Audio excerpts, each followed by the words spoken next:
Good morning, Team Zeigler. We're excited to have everybody here for a special Zeigler Speaker series today. A little bit different than what we've had in the past. And to set the stage for who I'm about to introduce, I want to share a brief video. So let's go with the video. I don't think people do what they love. I think they learn or inspired to love what they do. People have always told me, you're so lucky, you've always loved what you did. And if you look back, do you think I really love selling legal research online? That was my dream when I was 5 years old. That's what I loved to do. No, I learned to be inspired. I learned to take my possibility and make it a probability.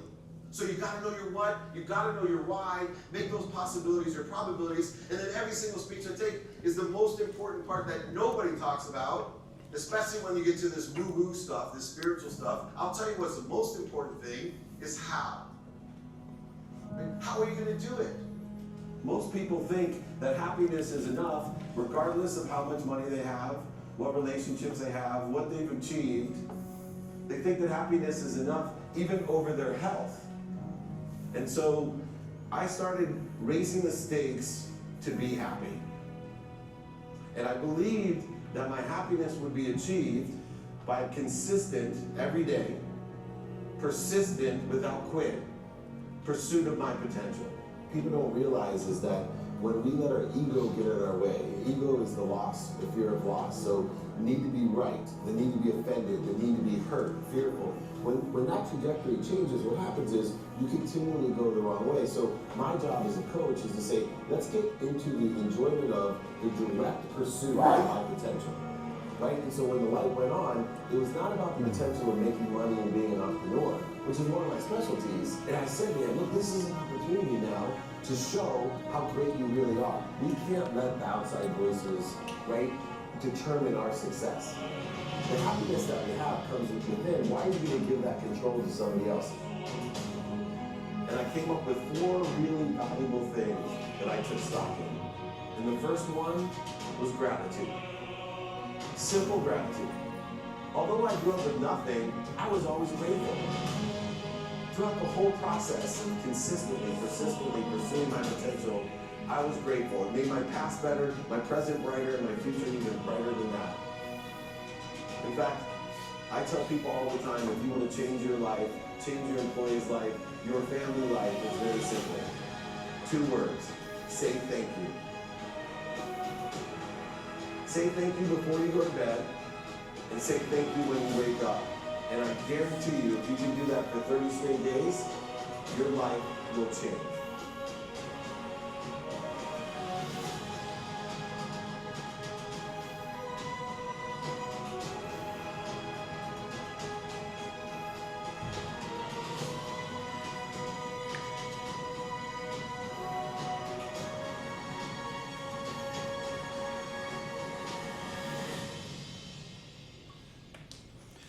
All right, Team Zeigler, it's my pleasure to introduce our guest to you today.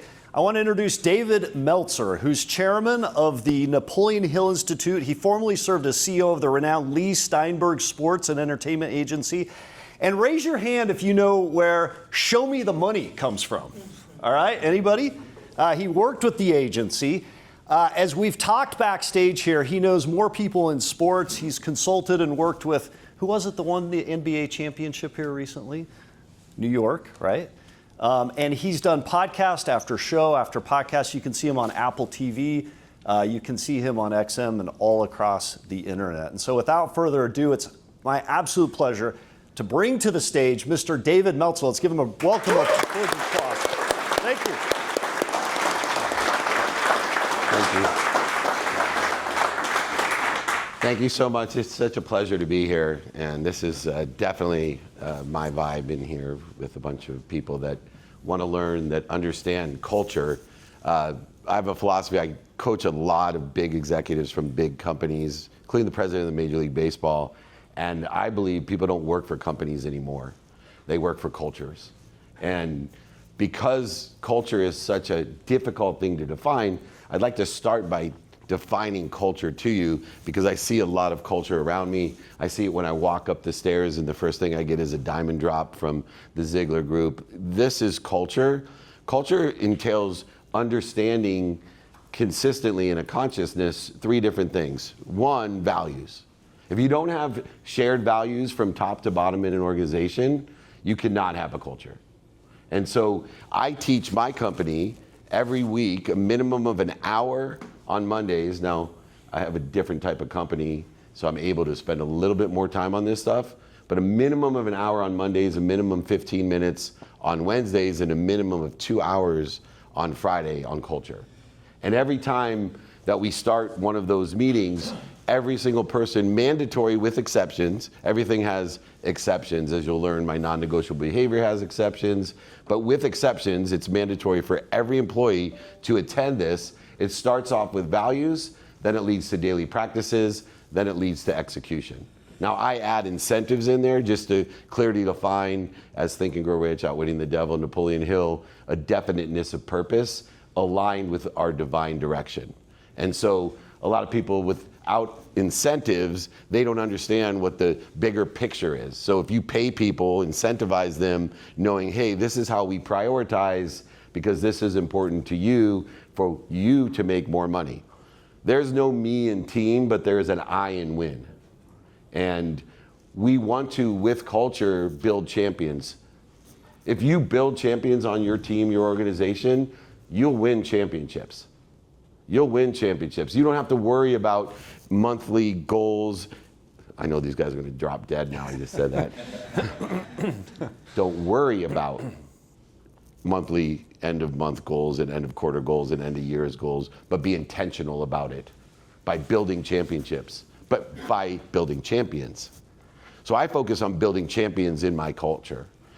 And within that culture, every person you meet in an organization, from young Nick right there, who's been with me for 6 years, who's now a C-level executive in the company, these are young champions to people who started like Nick that are now president, CEO, and other C-level executives of my company who started with me in their 20s as well.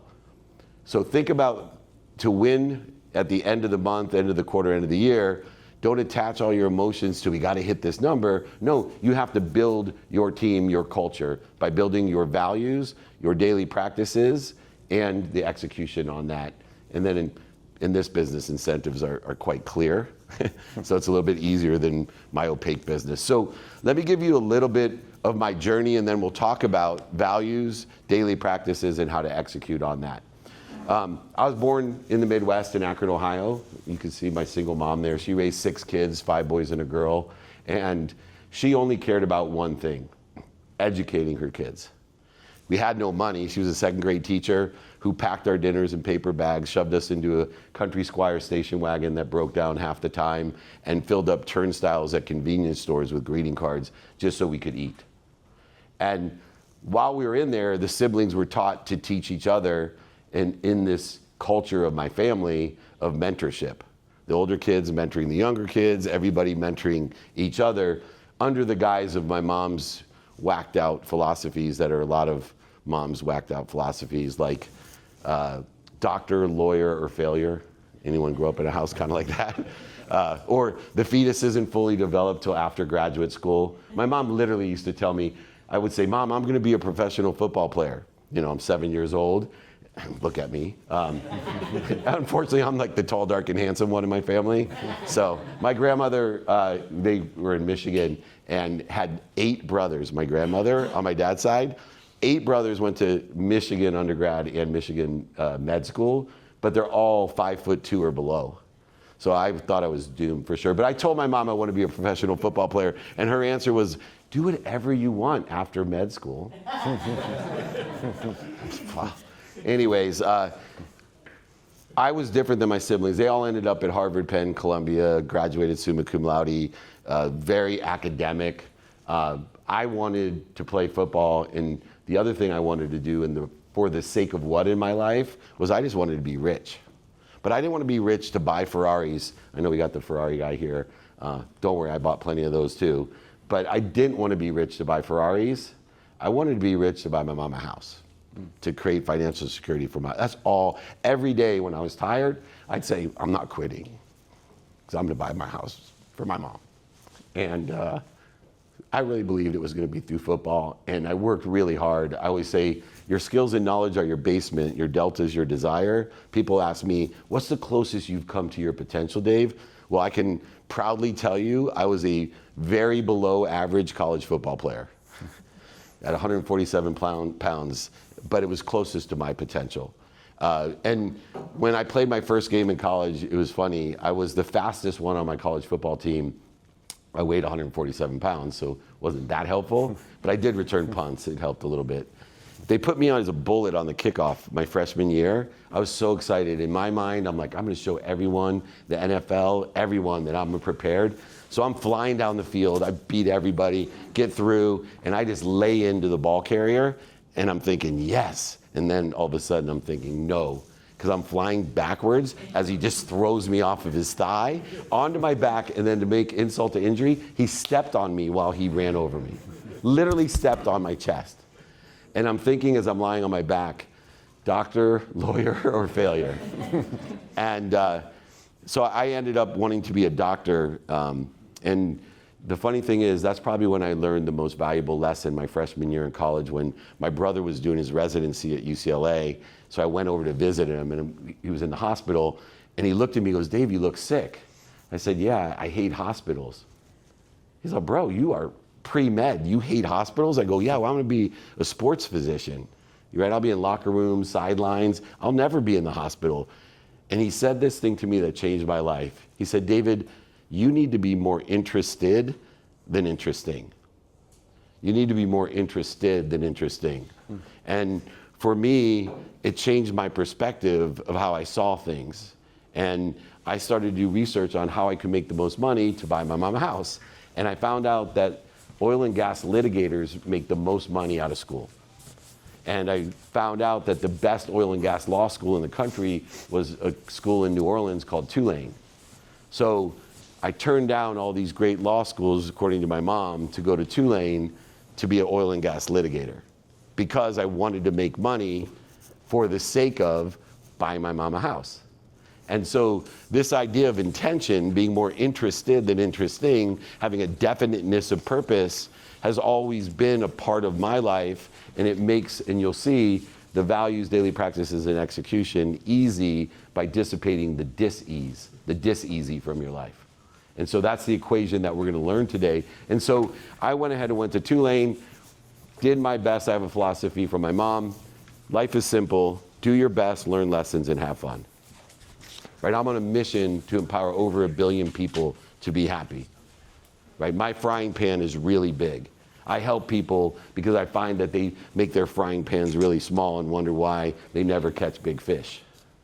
I put a big frying pan, but I can't tell you I was confident when I got my calling to empower over 1 billion people to figure out I have to come every day and speak to groups like you so I can find 1,000 people that will empower 1,000 people to empower 1,000 people. 1,000 times 1,000 is 1,000,000, 1,000,000 times 1,000 is 1,000,000,000. That's how I'm going to empower over 1 billion people to be happy. What's happiness? Well, in my opinion, happiness is being able to make a lot of money for the sake of helping others and having fun. I'll tell you, I've never met anyone in my life who makes a ton of money for the sake of helping others and having fun that isn't happy. And I'm blessed because I'm really good at that. I've always been good at making money. Unfortunately, I wasn't good at keeping it because I went bankrupt in 2008, lost over $100 million while I was running the most notable sports agency in the world.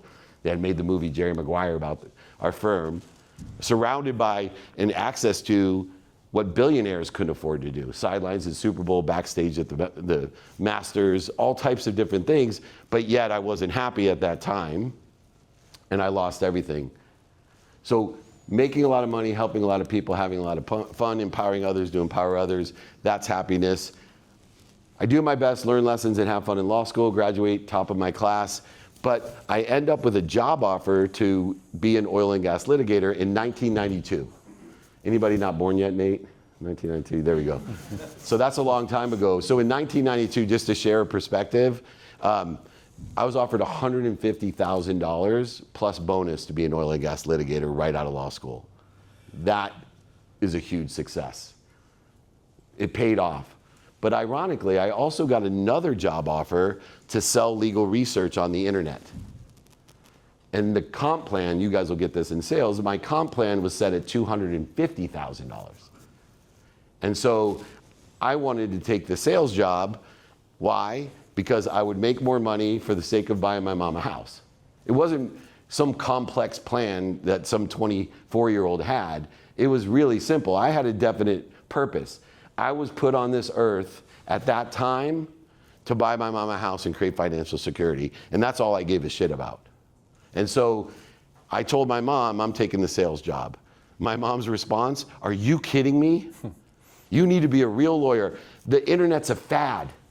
It'll never last. Second lesson, beyond be more interested than interesting, is just because someone loves you, cares about you, doesn't mean they give you good advice. In fact, I'll tell you that we should appreciate everyone's advice, because if they're giving you advice, that means they care about you. You should absolutely say, thank you, Mom. I appreciate you think that the internet's a fad, but I got a plan. My purpose is different than yours. Yours is the fetus needs to be developed and I need to have this secure job. You want my security. You want no risk in my life. You don't want me to live the life that I had to live as a child, even though it was a good life. We just didn't have money. And so I decided to take the internet job. And in 9 months, with definiteness of purpose, I was a millionaire. I outperformed everyone 3-1. They changed the comp plan because I made so much money. That's how they reward you sometimes in sales. I was 24, I didn't give a shit. 3 years later, we exit for $3.4 billion. That was after Justice Scalia, when I got to present Westlaw to the Supreme Court of the United States. Justice Scalia looked at me. It was a monochrome screen, an XD computer, and a dial-up 9600 baud modem. That is frickin' slow, Nate. Slow. Especially today, kids would kill themselves just off of that. Honestly. And it made this funny sound. Anyways, Justice Scalia looked at me and said, son, nobody, and I repeat, nobody will ever do research on a computer. You need books. This is the wisdom of people, right? And it's really important because technology has the same impact today as it did in 1992, in 1995. People just don't have a perspective that they don't know what they don't know. And it's out of security that they look for control that they do know. But it's not there. You just have to open mind, do your best, learn lessons, and have fun. So I ended up going to the Silicon Valley, raising hundreds of millions of dollars. I end up in 1999 as CEO of Samsung's first data phone division. They were called convergence devices. Later, they were known as smartphones. But it was a Windows device. They had this thing called Windows CE, and that was the original operating system for phones, Windows CE.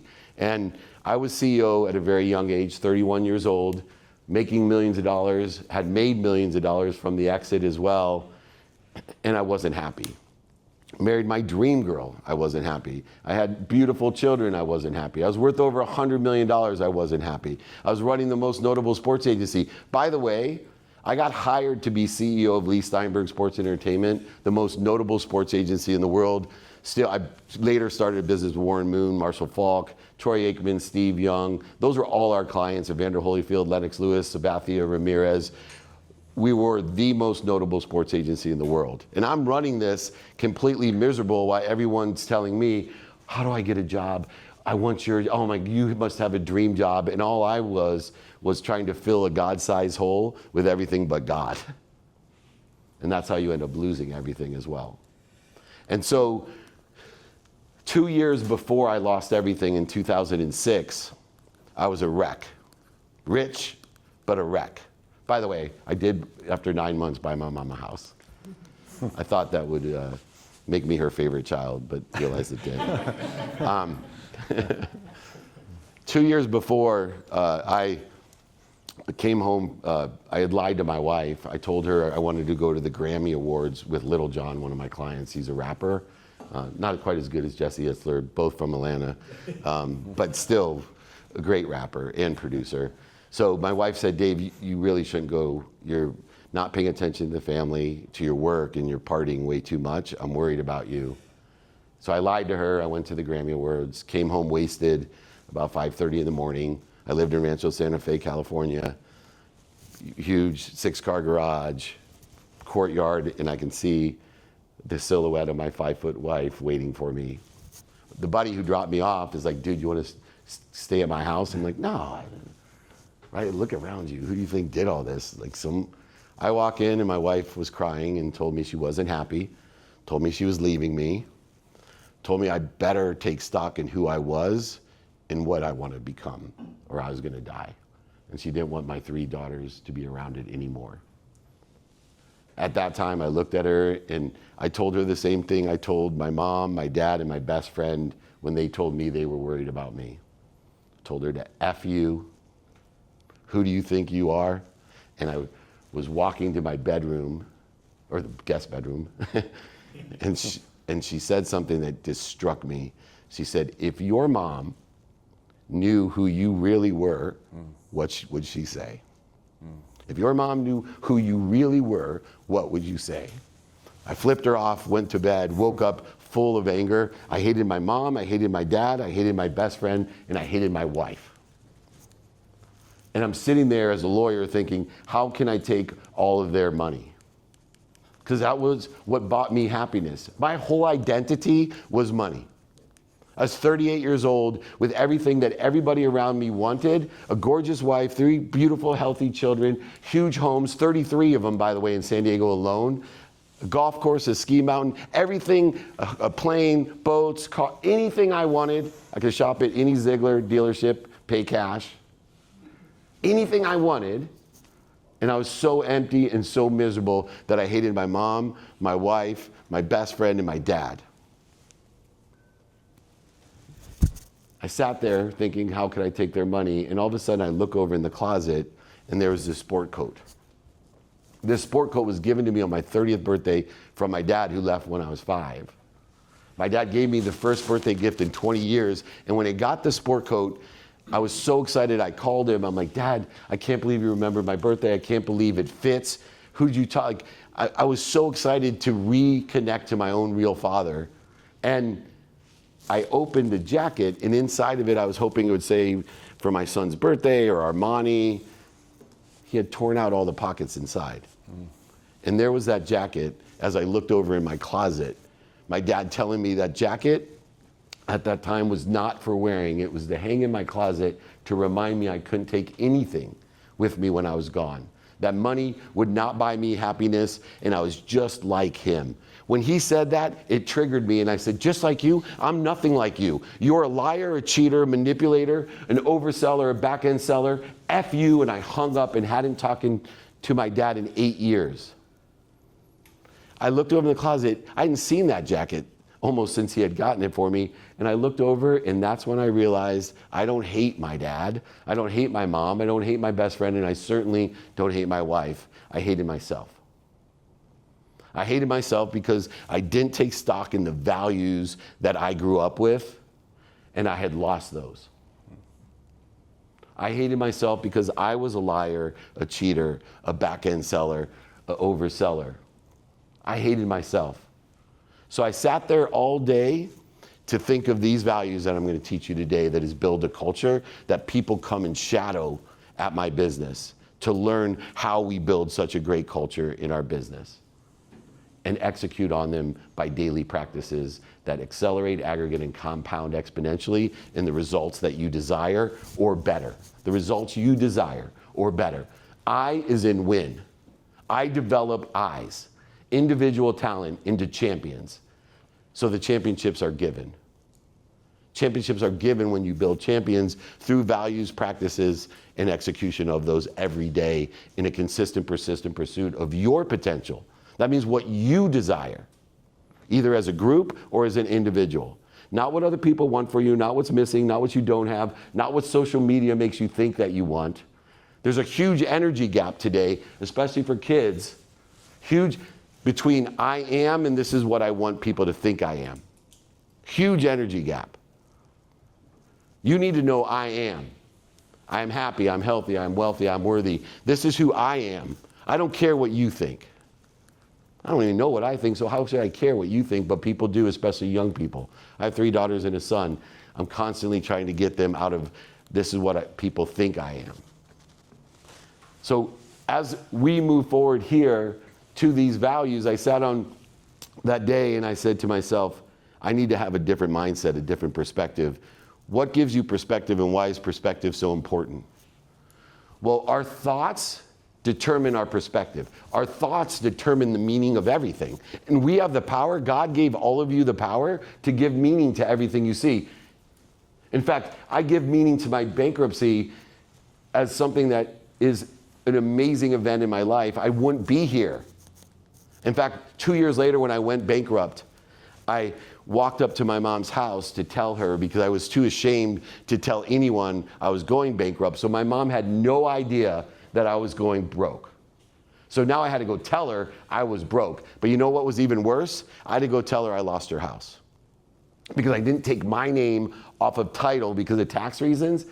I had to go tell my mom they were going to evict her from the home. The only reason I wanted to be rich was to buy her a house and create financial security. Now I had to tell her, one, I was bankrupt, and two, she was moving. So when I got to the door, she opened it. I was like a 4-year-old when you can't understand them because they're hysterically crying. That was me, but I was now 40 years old. Ma, what's the matter? Are you okay? Julie, is your wife okay? Are the kids? What's the matter? What's the matter? I lost everything. I lost your house. You have to. What? Mom, I lost everything. I lost your home. You need to move. Oh, how can I help you? No, Mom, I don't think you heard me. I lost your home. You need to move out. No, I heard you. Do you need some money? Now, I thought she was going to fall dead when I told her that she had to move out of disappointment, disgrace, or shame. But she sat there strong and wanted to help me. So I looked at her and I said, Mom, why is God punishing me? Why is this happening? Why is God punishing me? And now she smirks at me and says, God doesn't punish anyone. God is protecting you. He's promoting you. He's loving you and perfecting you. You just got to figure it out. That's what made my mom so great. In the lowest, my basement had a basement, and here she was, what? Still just teaching me.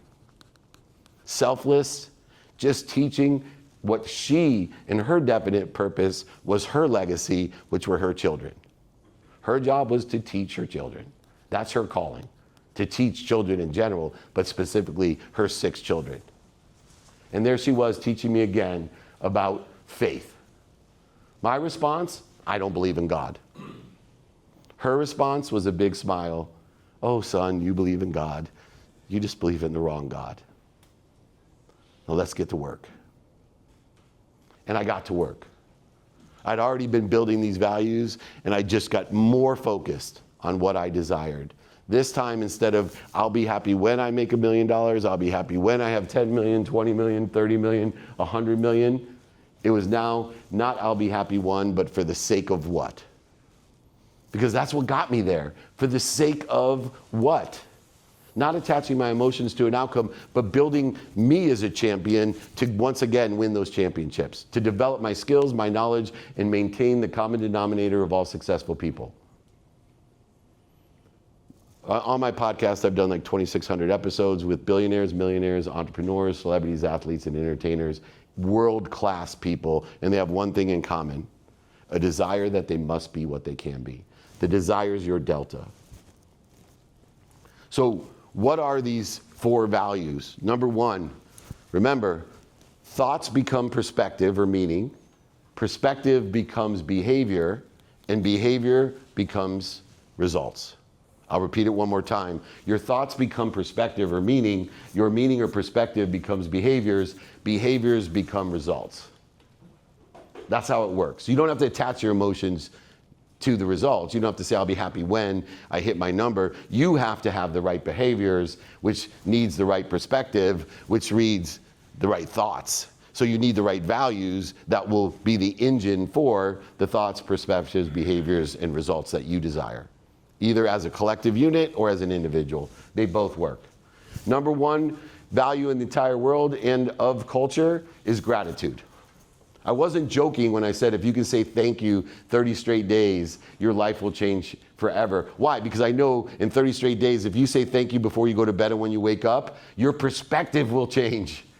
It will change for the better, which means your behaviors will change for the better, which means your results will change for the better. This is not rocket science, and it's the truth, and everybody in the world agrees with me when I say gratitude will change your life. Nobody ever shakes their head no and say, that's the dumbest thing I've ever heard.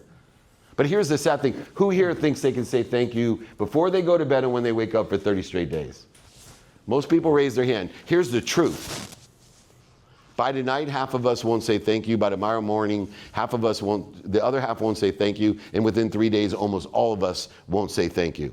Because human nature doesn't like simple things. And they don't like consistency. They don't like repetition. Great leaders are annoying. Great parents are annoying. Why? Because you have to be a great leader or a great parent, you have to be repetitive and honest. That's what it takes to be a great leader. And guess what? Human beings don't like repetition or honesty. And even to make it more difficult, the simple things like saying thank you, which takes 0.1 seconds and is free. How simple can we get? Everybody agrees it'll impact the results in your life, but the simple things to do are simple not to do.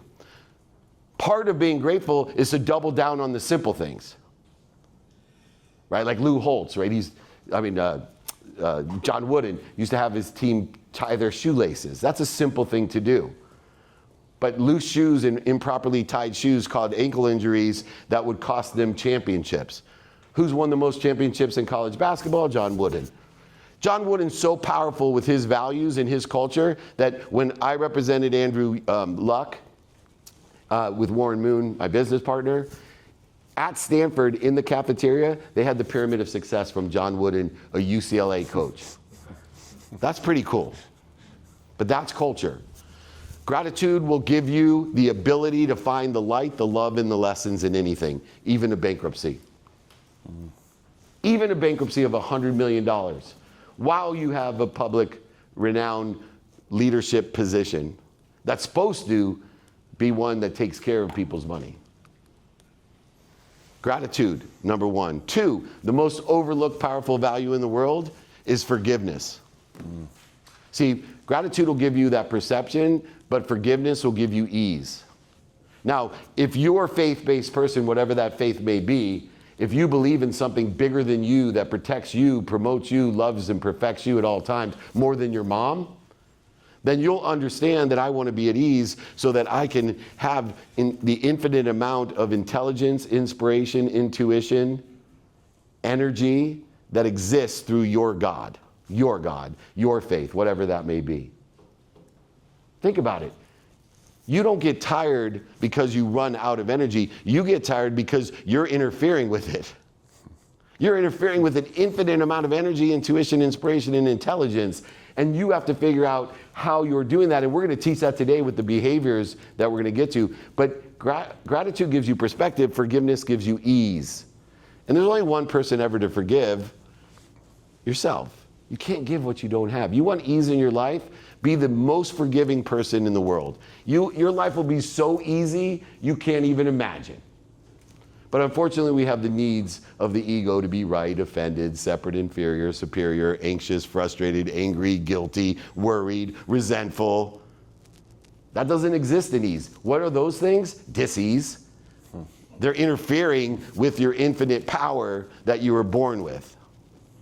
The third value is accountability. Now, everybody in business knows this one. I just have a different perspective of accountability. Accountability is simply, what did I do not only to be responsible, but what did I do to attract this to myself? And what am I doing to participate in this perception, this meaning of it? And what am I supposed to learn from it? So if you take accountability for everything in your life, you will have complete control of your life. And when you have control, your ego doesn't evoke itself to defend yourself, prove yourself. It doesn't do any of that stuff. When you're at ease and you're accountable, you are productive, accessible, and gracious. You then make a lot of money, help a lot of people, and have a lot of fun. You're happy. The fourth value is effective communication. Not just effectively being able to communicate with everybody around us, the most relative people, and so forth and so on, but effectively communicate with the infinite, your God. You see, it's not just the wisdom of the values that will shorten the distance of resistance, this interference, this dis-ease in your life. It's faith. I just didn't know that until later on in life. I'm one of the most faith-based people you will meet. I believe strongly that I'm protected, promoted, loved, and perfected at all times. I just got to figure it out, just like my mom said. Even when it looks in the present, right? Because evidence, usually if we desire something, we have a definiteness of purpose, and you all know this in sales, right? Mid-month, there's no evidence, or the evidence is completely contrary that we're ever going to get to our number. It's true in life about everything. Most of the time, if I look at the evidence today, there's no evidence, or the evidence is contrary, that I'm going to get to where I want to be or better. But somehow I got there again. Why do you think that is? Because I'm protected, promoted, loved, and perfected. I just keep on trying to dissipate, dissolve the interference between me and my potential of what I desire or better. I just don't understand better a lot of times because it takes time. It takes time. Here's why time's so important. Every problem that you have, every struggle you have, every challenge that you have, the solution's already there. It's just a lapse of time until you figure it out. Right? No evidence, the evidence is contrary. Problem, no evidence, the evidence is contrary. Just a lapse of time till you figure it out. That's why they call it a what? A resolution, a resolution. It's already there. They wouldn't have called it a resolution if it wasn't already there. It's just a lapse of time. So we use our values and our culture to shorten the distance of resistance. In other words, shorten the time between what? The problem and the solution. And that's what values do. All right, let's get into the practices. These are the behaviors that will help you get everything you desire better in your life. The number one behavior is to know what you want every day in the circumstances of the day. What you want personally, experientially, giving and receiving wise. What do you want in your divine direction? But remember, you want to align your perception with your direction. You want to align your perception with your direction. So how do we align our perception with our direction? We give meaning to everything we see. We have to give meaning to the mistakes, setbacks, failures, defining moments, historical relevances, successes, and align the meaning of our mistakes with our divine direction every day according to the circumstances of the day. The weather, the delays, the arguments, the bitching of the customer, whatever it may be. You need to align the meaning of the past with your divine direction and know what you want. Now, to make it easier, because circumstances suck, in other words, when you come up with a well-developed plan of what you want in your divine direction, God will laugh at you. So I try to take a little bit of the humor out of God by having non-negotiable behavior. See, I predetermine my divine direction for 12 hours a day. And I know that 90% of my success, my progress, comes from non-negotiable behavior. Non-negotiable behavior is no matter what the circumstances are, I'm going to assign time to this. So I have a minimum amount of time on my sleep, a minimum amount of time on my health, a minimum amount of time on my family, a minimum amount of time on my faith, a minimum amount of time on my finance, a minimum amount of time, and studying perception, meaning of time or relativity of time, to align the perception with where I want to be or better, knowing how powerful perception is, because perception is what fuels behavior, behavior is what fuels results. I never worry about results. I'm intentional about the behaviors, because they get me the results, guaranteed, or better. So know what you want in your divine direction. 2, by the way, most people live their lives, and you meet them all the time, they live their lives in nothingness. I call them tubes. I hope you ate, but a tube is someone that their entire life is broken down to food in, food out. They're tubes, they're nothing. When you know what you want every day according to the circumstances and have your non-negotiable behaviors, your sleep, your health, your family, your faith, your finance, the study of time and relativity, which is 12 hours of your day, the majority of it is sleeping. Why is sleep so important? I've had a sleep coach for 20 years. Because what I learned in sports are those people that recover better, perform better. It was the equalizer when you don't have as much talent. They could be way more talented than you, but running at 75%. You could be way less talented, but running at 100%, and you're superior. You beat them. So for me, sleep was the number one thing.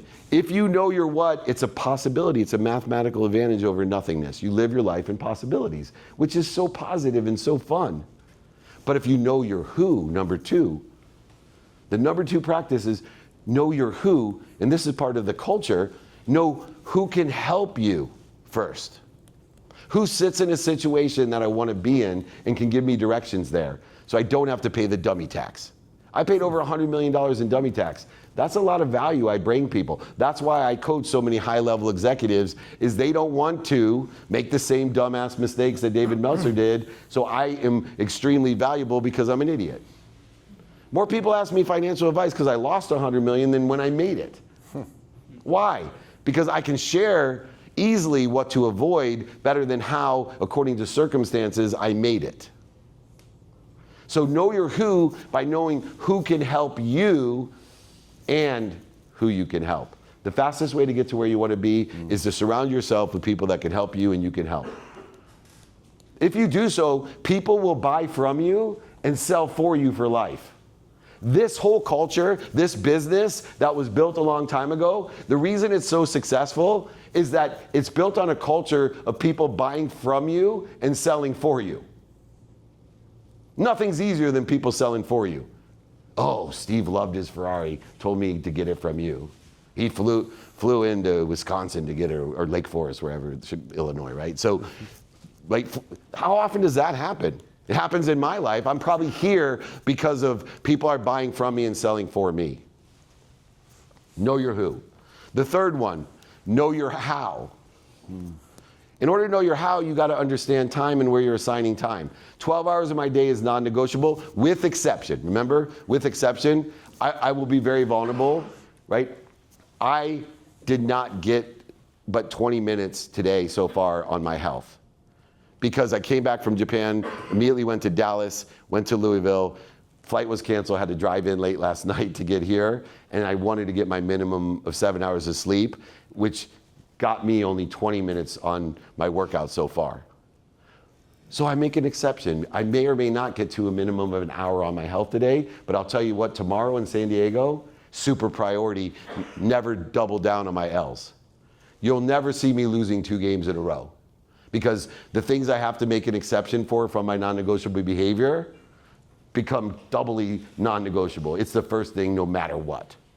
So I never am stacking losses as a behavior. I'm a winner because I take care of I so I can take care of others. There is an I in win.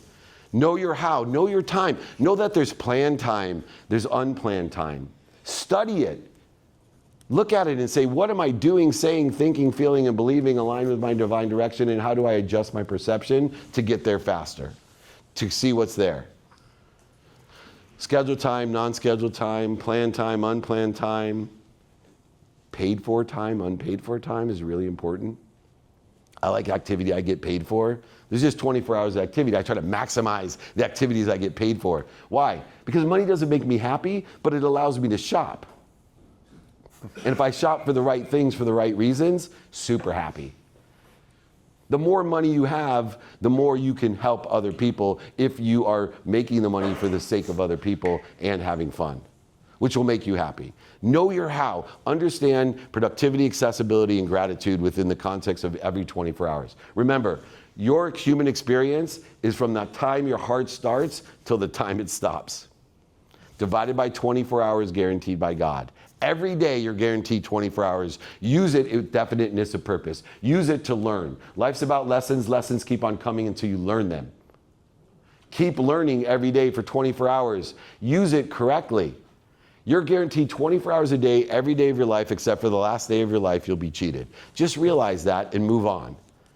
So use that 24 hours by knowing, how am I going to use the 24 hours that I was given today with gratitude, forgiveness, accountability, and effective communication to be efficient, effective, and statistically successful, so I'm more productive, more accessible to others, being able to access more of what I desire, and more gracious. What's more gracious? A greater ability to find light, love, and lessons in everything. In other words, being happy. You give meaning to everything you think. My bankruptcy has such a different meaning than the one my mom tried to give me. Because when my mom told me, oh, you're protected, promoted, loved, and perfected by losing $100 million, including my house, I can't tell you I'm sat there and going, you're right, Mom.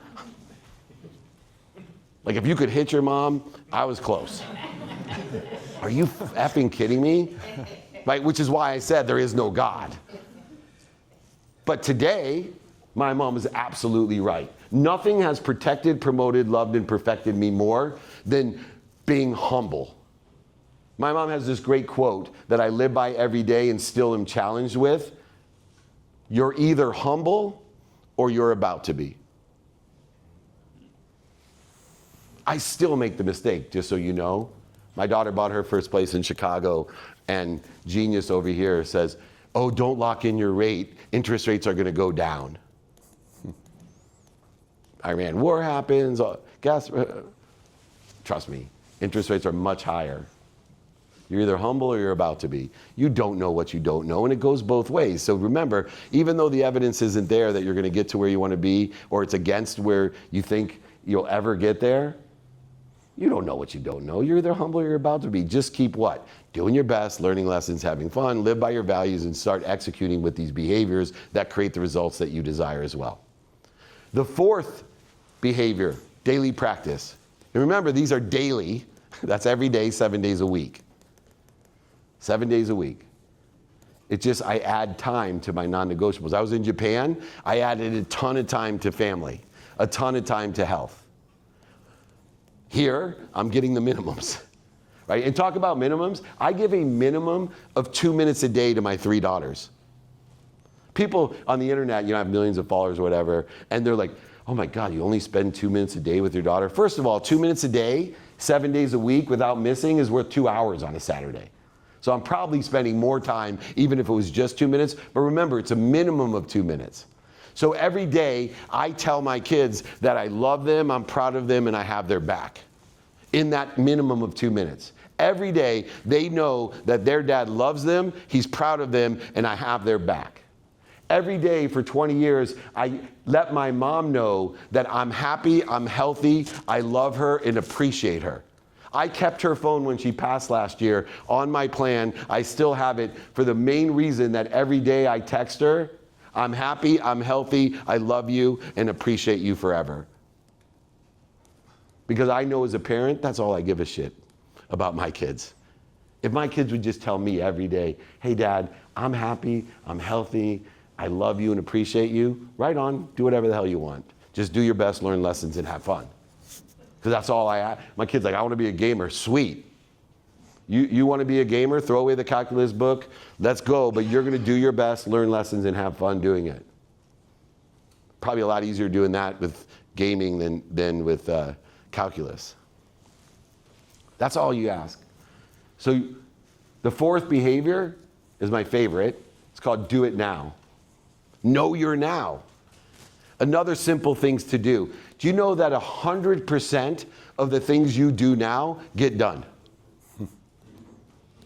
99% of statistics are all made up, but 100% of the things you do now get done, and the things you do next get done as well. So what's the antidote to the most interfering behavior that every business has to develop and incur? The antidote to your biggest problems, which is feeling overwhelmed or procrastinating, is doing it now. Know your now. If you know what you want, who can help you, and how to get it done, you'll know what's important to you, so it'll be easy to prioritize your now. And reprioritize and pre-prioritize. And prioritization is the antidote to feeling overwhelmed and procrastination. It's impossible to feel overwhelmed if you're doing now and doing next. It's impossible to procrastinate, obviously, if you're doing shit now and doing shit next. More shit gets done. And it takes less time than not doing it now. So you have to know what's important to you in your divine direction, know the meaning or perception of the past, but do it now. The fifth one is the most important. Apply your why.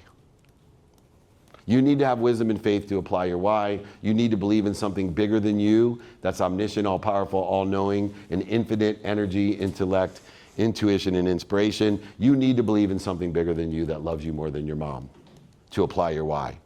Because applying your why means this. I am happy, I am healthy, I am wealthy, I am worthy, and I just got to figure out what I'm doing to interfere with it. And so how do we do that? Well, we have to understand human nature within the human experience. What does that mean, David?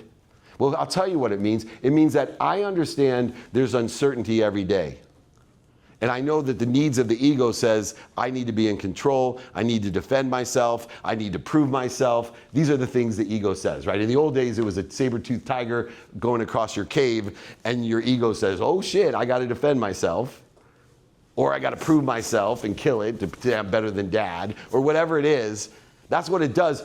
So we know that there's uncertainty 24 hours a day. We know the ego doesn't like uncertainty. We want to have as much control, defense, and proof that we can. So we're going to react instantly, naturally, biochemically, bioanatomically, to the fear that's created by uncertainty. So we evoke it with the need to be right, offended, separate, inferior, superior, anxious, frustrated, angry, guilty, or resentful. So I'm here to teach you not to stop fear, not to stop being worried, none of those things. Not to stop being right, or what I'm here to teach you is how to be aware of when you are, because when you are, you're interfering with your higher self, with your potential. So here's what we do.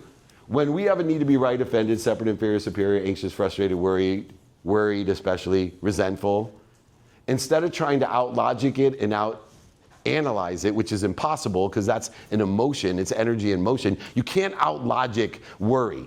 Trust me, I went to law school, business school. I used to worry so much, and I'd be like, let it go. You'll be fine. Just get back to studying. That's what your mom taught you. You study, right? You study 15 minutes a day, guaranteed an A. You study 15 hours before a test, you're not guaranteed an A. Because time aggregates, accelerates, and compounds. Things happen very slowly, then all of a sudden. So what do? I now, instead of trying to go over it, under it, through it, around it, lie to it, cheat it, manipulate it, deny it, when I have any of these reactions to fear, I just stop. Now that sounds simple, just like saying thank you, but it's not. Try getting into an argument with your spouse and stopping. I get in arguments still with my wife. Been married 28 years. She's my dream girl since the 4th grade. Hated me in the 6th grade when I asked her to go study through a friend. I threw egg at her because she said no. But I'm literally talking to myself in my head while I'm arguing with her. Stop, you idiot. Just stop talking. And then I say something even dumber. Right? And then I try to walk away so I can stop. And she's like, don't walk away from me. I'll beat your effing ass. I'm like, whoa, stop. But if you can stop, then you can drop. Breathe through your nose, out through your mouth. Drop to ease. Drop to center. Remind yourself, remember yourself, recollect yourself with your God. You're infinite. So we stop, we drop, and then we roll into the divine direction. Back into what we want, who we can help us, how to get it done, and doing it now. When your mind, body, and soul are on fire, just do what your mom taught you when you're on fire. Stop, drop, and roll. Remember, the simple things to do are simple not to do. As simple as it sounds to be grateful, forgiving, accountable, and inspired, as simple as it sounds to do and know what you want every day, who can help you, how to get it done, and do it now, to apply your why, the simple things to do are simple not to do. But if you do that, not only will you have an incredible culture, but I promise you, you will make a lot of money for the sake of helping others and having fun. And if you make a lot of money for the sake of helping others and have fun every day of your life, I promise you, you'll be happy. And if you're happy, according to my mission, that'll make me happy. God bless all of you. Thanks for the opportunity.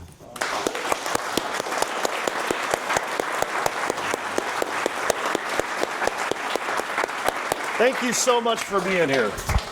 What an amazing message, and we're grateful to you for giving of your time here. So let's open it up to questions. We've got folks in the room here. We've also got teams all across Zeigler, including Ferrari, by the way. Yeah, so we'll let Ferrari get in. I'll be in Lake Forest soon. Who has a question? Yes. So how long after you went bankrupt did you wallow and say, fuck it, I did this once? One day. I wallowed for one day. The next day, it was awful. I could not get out of bed.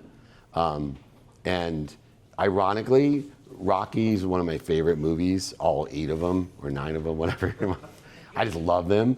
And Rocky 1 came on, and the scene where he's like, just got his ass kicked and he keeps on, and if you can look up, you can get up.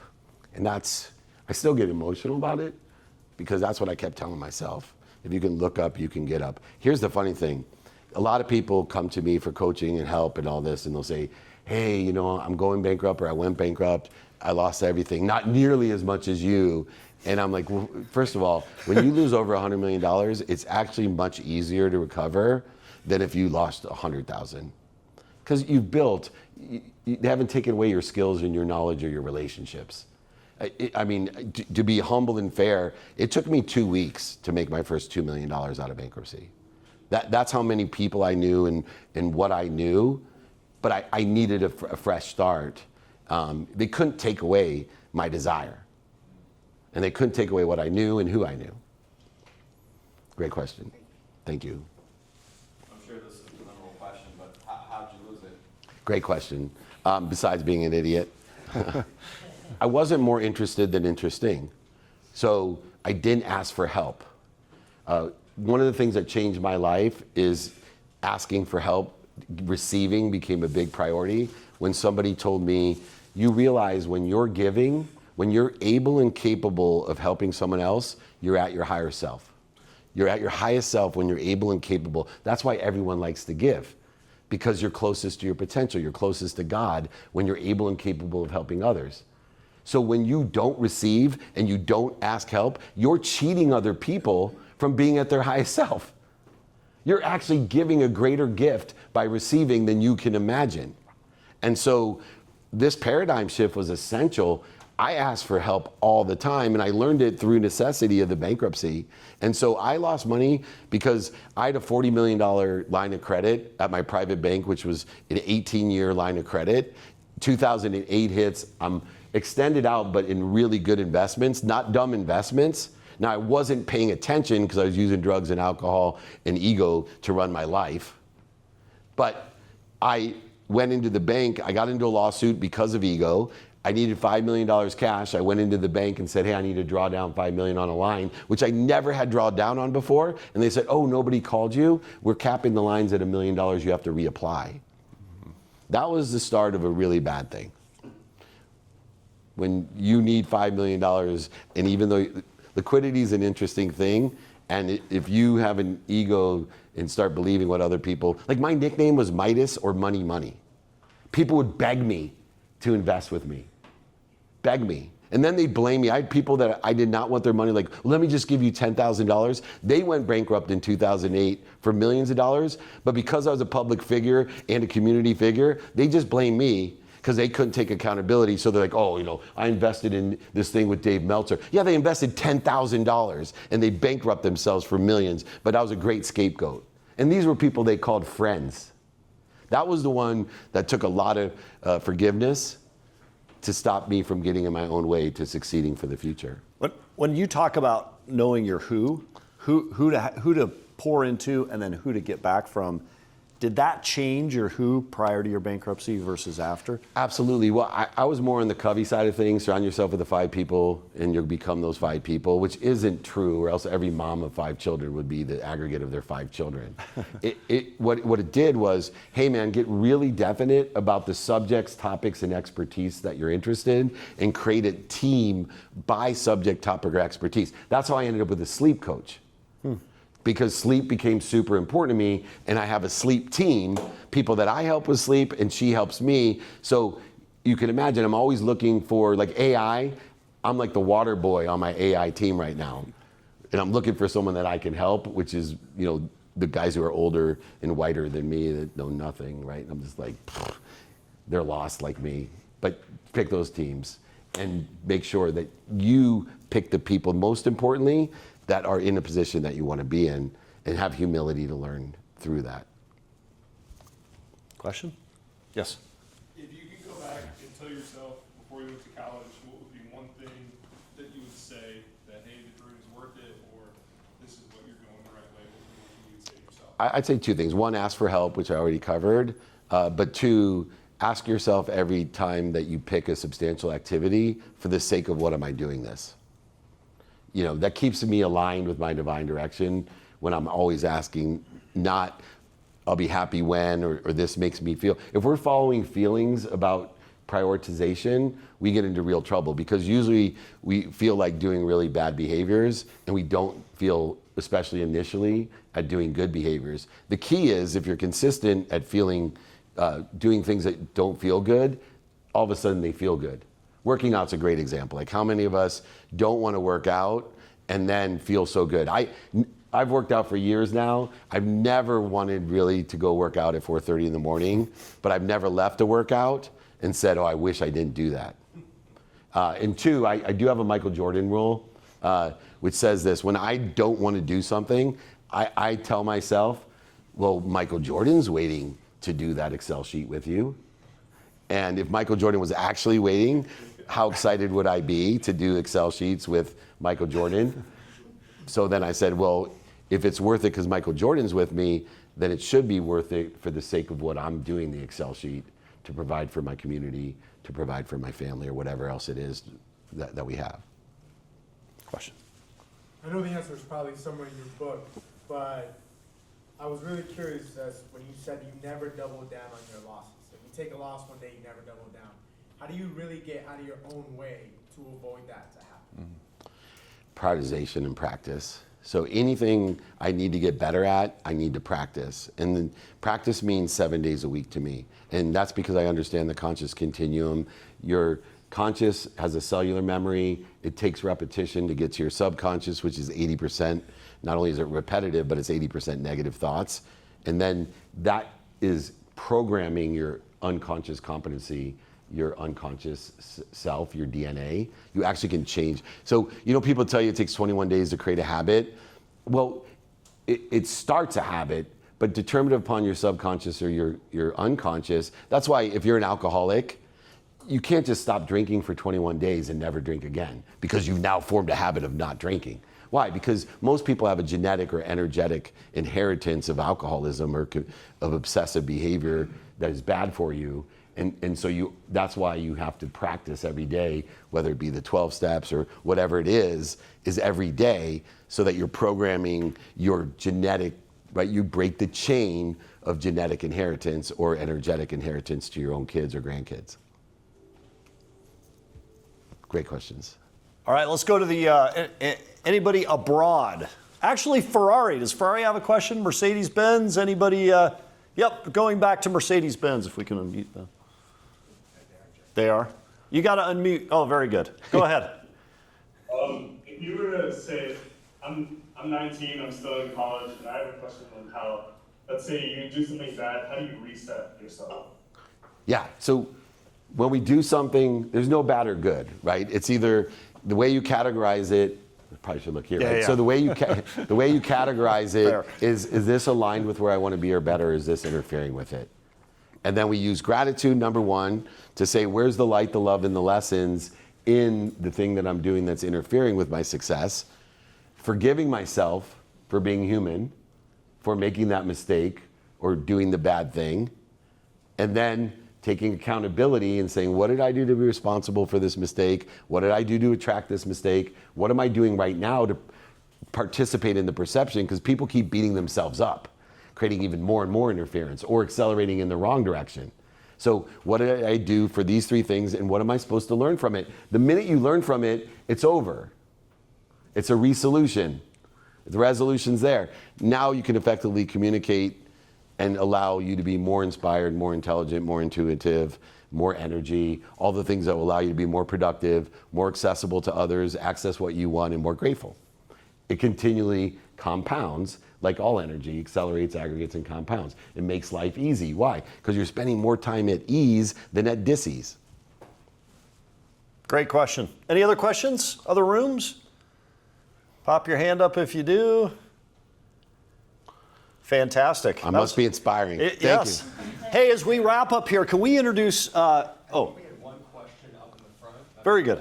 Yes. Well, Nick wants us to go over time. We were perfectly at Perfect. zero. That's all right. I just wanted to ask, like, you were talking about how you always kind of dwindle off of saying thank you and stuff like that, or not paying attention to the results. How do you keep striving, or what's ways that you motivate yourself even though you're not paying attention to the results? Because I feel like most people do only look at the results. Yeah, that's the conflict right there. It's like everybody talks about surrendering, and they don't realize how active surrender is, right? You're not sitting at home high on your mom's couch dreaming about your Ferrari and then going to Lake Forest and he's just going to give it to you. Not happening. So for me, there's a difference between motivation and inspiration. So the things that I talked about today will keep you inspired. That'll get you to where you want to be. But motivation's different because that's the Michael Jordan rule. What am I doing to get up, get back up, get started and back started when I don't want to do what's good for me? Which is a lot of things I feel like not doing. I actually have been doing it for so long. When I feel like not doing something, I know it's good for me. So I'm like, hold on a second. For the sake of helping others and having fun, you're supposed to be doing the things that you feel like not doing. The other stuff, beware of. When I feel like doing it, I analyze it. Is this interfering or is this aligned with my divine direction? Now, as you evolve, more things that feel good are actually in your divine direction. That's why it's a check when it feels good or I really want to do something. Is this aligned or interfering? And like when you're making big purchases, it feels good. I always do a deep analysis of, is buying this multi-million-dollar X, is this aligned with where I want to be? Is it for the sake of others and having fun? Or is it interfering with that? Is this the ego telling you that you have to prove to everyone that that broke kid in Akron, Ohio is better than his siblings, better than his dad, all these things that people do that end up interfering with their success. Defending yourself, controlling what you can't control, and proving yourself will interfere with your success. Did that answer the question? Yeah, thank you. Is it okay? I got plenty of time. If it's okay, this is severely red, so Nick, I don't know if we're okay. We're fine. Very good. Yeah. Fantastic. I guess you're the boss, so. Yeah. As long as you guys have time, I got plenty of time. David, how long have you been practicing the non-negotiable? Well, it's an evolution. It started with the power of 64, and it has evolved. The power of 64 was to even the odds in sales. So I got hired for this $250,000 enterprise job, and everybody else, the other 3 people, were seasoned attorneys. And so I said to myself, I need to work to hit my number. At that time, I needed to work 16 hours a day, 7 days a week. I need to be twice as efficient, which will give me 32 hours of productivity, and I will become twice as statistically successful so that I will have 8 days of productivity because I'm so less talented, experienced, in relationship-wise than these seasoned guys that they hired for this big paying job, that I'll be able to hit my number because I'm performing 8 days to their 1 day. That's how much better they were than me. Now here's the irony, right? 9 months, I break and outdo the next guy by 3 times. Make over $1 million in 9 months. They give me all these awards. The other 3 guys are like, how do you do it? And I was like, well, I didn't really hit my number. And they're like, what do you mean? I go, well, it took me 11 years of productivity, like compared to the other guys. It took me 11 years in that 7 days a week, 8 days, that's 56 days a week of productivity because I had to figure things out. I had to learn a lot. So in essence, 3 times was not as good. Now, if I was 8 times as good and killed them, then I would have been parallel to their skills, knowledge, and situational knowledge. I just had greater desire because I was so hungry to buy my mom a house. I was willing to do anything. In fact, that desire to be what you must be, like I said, the common denominator, best illustrated by Ray Lewis. I was at his house interviewing him by his fireplace, and I said, Ray, you're not the most talented middle linebacker. You weren't the strongest, fastest, or smartest middle linebacker. I said, but you're probably the greatest middle linebacker I've ever seen play the game. Why is that? And he leaned over and he grabbed my leg and got like this far from my face. I have to admit, I peed a little bit. And he looked me in the eyes and he said, because when I stepped on the field, I was willing to die. And he meant it. And that's parallel to what I felt like every day, that I was willing to go that far to buy my mom a house. So that evolved the non-negotiables. I started studying time, but that was proof, that power of 64, and it just evolved over the years, and now it's well developed. And it will. If you want to change your life, besides saying thank you, if you have non-negotiable behavior, you're going to see exceptional acceleration in where you want to be. It's not easy to stick to your non-negotiables. It's not easy to tell yourself, sleeping and working out and spending time with my family is going to make me more money. But there's still 12 hours to make money if you want to be a freak like me. You can assign that 12 hours to doing what you do, if that's what you want. But you're going to start realizing how much time you waste. That's what non-negotiables does, especially today with scrolling, and that's it. A question behind me too? Yeah, Schomburg, I think's got one. Schomburg, you have a question? Yeah, many again from Schomburg, CDJR. My quick question is more so than curiosity. What did you do with that ego at $100 million? And to come back from that ego, where did you put that ego? No, I didn't put it anywhere. It's just like fear. The ego is there. I just acknowledge how the ego works and how I respond to the ego. And so my ego is still there. I have a huge need to be offended, which is a horrible need to have. You have a need to be offended, just step outside, right? You know these people. I have a need to be right. I understand. I don't ever tell people, reduce fear, reduce ego. No, learn to respond to the ego, because fear is going to be omnipresent. The ego is going to, it's part of you. It's going to protect you, defend you, prove you, and try to get control. Just know that, and then create practices, behaviors about, okay, here's my mind, body, soul's on fire because of the ego. Stop, drop, and roll. So for me, the ego's still there, and people who know me, especially my wife, she'll put me into check when I'm not responding correctly to my ego, and humble me real fast. Good. Thank you. Good question. Yep. I kind of mentioned under your breath Stephen Covey earlier, and Yeah. wondering what kind of figures have inspired you to do what you're doing. Yeah, obviously Napoleon Hill. I'm chairman of Napoleon Hill Institute. So if you haven't read Think and Grow Rich, Outwitting the Devil, Kiyosaki and Sharon Lecter with Rich Dad, Poor Dad. Dr. Wayne Dyer had a huge influence on my life before he passed. So if you haven't read Power of Intention, Change Your Thought, Change Your Life. Bob Proctor was a big mentor of mine, if anyone knows Bob Proctor. Today's mentors are guys like Michael Singer, who wrote Untether Soul, Untether Wisdom, Surrender Experiment. So I have a sleep coach, so Dr. Meeta Singh, she's from Michigan, by the way. She's the MLB sleep coach. Dr. Meeta Singh's my sleep coach and mentor for sleep. Blaine Bartlett's my business coach right now. He's on the World Business Council. So these are people, you can tell, they're sitting in a situation that I want to be in. My mom was my biggest mentor, and she passed. So my wife became my family mentor. They're very similar people. They don't look alike. I'm not that weird, but they're very similar people, which is, thank God. My wife's super pretty. No kidding. Yeah, but yeah, those are the people, and I highly suggest those books will change your life. Outwitting the Devil is my favorite book.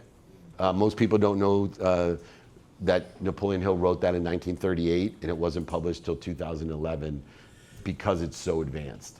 It's the most sophisticated book I've ever read. It changed my life. What's it called again? Outwitting the Devil. Not religious. The devil isn't ears in a thing. It's the opposition, negative energy. Yep. Just picking back off of earlier conversation about non-negotiables and stuff, and I'm just kind of curious about time. Like, you've been very intentional with your time, and would you say that time has moved slower or faster for you the more that you're intentional with your time? That's a great question. So time's my love language. I study time every day. It's because I understand life. Heart starting, heart stopping, 24 hours a day. So time varies determinative upon whether you're in an integrated consciousness or a witness consciousness. See, when you're integrated into, and I'll use the best analogy is TV. So if you're watching a TV show, while there's thousands of other pieces of content going on at the exact same time, but you're immersed in Breaking Bad or, you know, whatever it is you love to watch, you know, there's nothing, time flies, right? You're part of that consciousness. When the commercial comes on, you're now witnessing the TV again. Still going, and the other 100,000 pieces of content are still going in their own separate consciousness. That is one consciousness together. This is the entire consciousness, but time is relative to your conscious. So if you're engaged in something, if you're immersed in something, time will fly. If you're just witnessing it, it'll go very slow. Right? You're watching the Knicks game, you were immersed in it with the last play, but you weren't when the commercial came on after. Yeah. You're like, get back, right? Or in the timeout, you were immersed, you come out. Now that timeout takes way more time than the last 12 minutes of the game. And if you want to study time, there's a great guy who's an Olympian, John Coyle, who is probably the best teacher of modern day teacher of time. He won the silver medal. He lost by like 0.001 seconds. I tease him all the time. I'm like, dude, if you had my nose, you would have beat Apollo 1. You blew it, man. Told you. I knew this would come. Promoted, protected. I should have been a speed skater. But yes, time is awesome. I have tons of. One thing too, I'd love to give everyone. I know most people don't do this, and most people won't take me up on it. I give 5 minutes to anyone, and I will see how or who I know that can help you. So I give my cell phone out to everybody and my email address. But if you want my cell phone, let me give it out. If you don't take it. But 858 is the area code. Next three numbers 688. Last four numbers 3294. And I will give 5 minutes of time to anybody. Now people ask me, how do you do that? I understand scheduled time versus non-time. One of the secrets of time is non-time. Too many people try to schedule shit, and you know how expensive scheduled time is? I have a group of people that I coach, 4,000 of them, on Mondays. I've never missed a Monday. Why? Because I don't know what time I'm gonna do it on Monday until Sunday night. And everybody gets a text message saying 5 a.m., 5 p.m., 2 a.m., because it's worldwide. But you know, inexpensive it is to tell people, just call me. I will give you 5 minutes. You need to leave me a voice message and say, hey man, I'm from the Zeigler Group. I just have a quick question, or do you know someone that can help me? I will call you back on my non-time, right? While everybody else is doom scrolling, I'm calling people for 5 minutes. I do an average of 12 5-minute phone calls a day, 7 days a week. Oh, during the weekends? Doesn't your wife get pissed? No, because it's non-time. I'm not doing it when I'm doing something with my wife. I wake up at 4 a.m. when I have these breaks in time and everybody's sleeping or whatever they're doing. I'm picking up the phone, calling people back, going, hey man, can I help you? Or if not, I'm doing other things I have a list of 4,300 people called my relativity list. So beyond a minimum amount of time with my family, I have a relativity list. So, you know, Sam and Mike, for example, they're now gonna be on my relativity list because they gave me their cell phone. And so I'll either call them or text them, and then I'll check them off my list to say, hey, Mike, man, just wanted to check in and say hi, anything I can be of service or value to you. And then he might come back saying, hey, do you know anyone that can come speak next or be on the podcast? Or, you know, Sam's gonna be out in Vegas, can he use your studio? Who knows? But man, my life is compounded because of the relativity list, and all I'm doing is checking people off. Now, every day, on my relativity list is a minimum of 2 minutes a day with my daughters, 30 minutes with my wife. Used to get 30 minutes with my son. He turned 16 and got his driver's license, so he's dropped down to 10. They're obviously much greater negotiators than I, because if anyone's a parent, you know, Mike, your son's here. What would you give to spend a minimum of 30 minutes with your son every day? Shit, it breaks your heart when they're like, Dad, can we just do 10? I'm like, oh, here we go. But the answer is yes. Great questions. Anyone else? Now that I get my number, I'll just call them. Closing question, David. Yeah. Fast forward 20 years from now. Someone hears your name. What do you want to be known for? Kind. Easy. I get choked up thinking about it. Like, I don't think anybody, when I was worth all that money the first time. Now, I make more money than I ever have, help more people, and have more fun than I ever have. but nobody, they would have said rich. And that just hurts me to think all those people in my life just identified with what I identified with was, I had such a sickness about me identifying with my money that this is a true story. My wife said, "Are you okay?" I'm like, "Why?" She goes, "You look down." I said, "Yeah, our account, our balances are down." "Oh," this is after I went bankrupt. "Oh, well, how much?" $150. She's like, "You're a sicko." And I used to get happy if my account was up. Like I just, like literally that's where my identity was. And that's why everybody, there's no doubt in my mind, if you said, "What do you think of Dave Meltzer?" "Oh, super rich." And now I'm glad to say that I hear from behind my back people like, "Oh, he's one of the nicest or kindest people I know." Or humble. They all go together. And that's what I told my wife, one word's fine. You don't got to say anything else on my tombstone. Just, here's Dave Meltzer. He was kind. All right. Thank you. And with that, thank you so much for being here, giving of your time. Oh, I kidding. just,